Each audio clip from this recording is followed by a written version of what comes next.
Le chiffre du jour, 38% des étudiants envisagent d'arrêter leurs études en raison de leur mauvaise santé mentale. C'est un chiffre tiré du dernier baromètre national de la santé mentale des étudiants réalisé par Ipsos pour TIL et l'IESEG. Julia Nilbiz est avec nous, bonjour. Bonjour. Vous êtes présidente de TIL, vous êtes spécialisée justement dans la santé mentale. On va en parler dans un instant. D'abord un commentaire sur ce chiffre, le constat est très inquiétant. On ne parle pas d'un mal-être passager. Plus d'un tiers des étudiants sont dans une telle détresse qu'ils envisagent d'arrêter leurs études.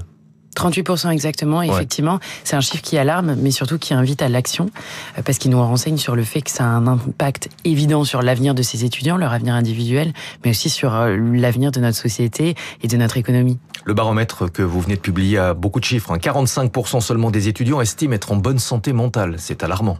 Tout à fait, et c'est des causes qui sont, en tout cas des symptômes qui sont multiples. Fatigue, sommeil, fatigue mentale, physique, sentiment d'isolement et de solitude. Plus de 50% des étudiants qui se disent dans un sentiment d'isolement et de solitude. Donc effectivement, ça nous interpelle. À quel moment est-ce que ça s'est dégradé ? Est-ce que c'est pendant la crise sanitaire ? On a l'impression que les étudiants n'ont jamais vraiment remonté la pente. Alors, il y a eu un impact majeur de la crise sanitaire. Aussi, peut-être une plus grande importance donnée à ce sujet qui leur a fait prendre conscience, mais c'est un sujet qui est toujours éminemment d'actualité. Le baromètre publié s'intéresse également à l'origine des problèmes psychologiques. Pratiquement 2 tiers des étudiants, 63%, affirment que leurs difficultés psychologiques sont liées pour partie à leurs études. Exactement. Alors, c'est 33% liés uniquement aux études, 30% aux études et à des facteurs personnels, et environ 30% à des facteurs personnels. Quand on regarde dans le détail ce que ça veut dire, quand c'est vraiment lié aux études, c'est l'incertitude sur l'avenir qui les inquiète, le stress, la pression des examens. Quand on regarde sur le côté personnel, ça va être plus leur situation financière, l'éco-anxiété et l'anxiété due au contexte géopolitique. Ouais. Mais la pression des études, la peur de l'avenir, c'était le cas aussi pour d'autres générations ? Pourquoi est-ce que c'est plus marquant aujourd'hui ? Peut-être qu'il y a plus de facteurs et donc une prégnance encore plus forte, et aussi une aspiration différente des jeunes générations à prendre en cause leur santé mentale, à en parler et à faire en sorte que ça devienne une priorité. Est-ce que vous avez l'impression que le système éducatif, que l'État voit cette détresse des étudiants et s'y intéresse, ou est-ce que pour l'instant, on détourne le regard ? Je pense qu'il faut que ça devienne une priorité nationale, au-delà de la grande cause nationale, qui est déjà un premier pas vers ça, mais il faut aller beaucoup plus loin. Et c'est une priorité de l'éducation, vous l'avez dit, c'est aussi une priorité qui doit être interministérielle, puisque ça parle de la santé, ça parle aussi de l'usage du numérique, notamment dans le rapport à l'IA, avec ces sujets de santé mentale.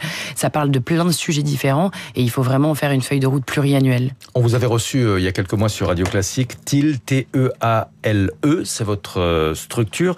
Comment est-ce que vous aidez les étudiants à améliorer leur santé mentale ? On va les aider avec un parcours personnalisé, à la fois digital et qui leur permet d'accéder à des psychologues de façon extrêmement simple. L'idée, c'est vraiment de prendre les étudiants où ils sont et selon leurs usages.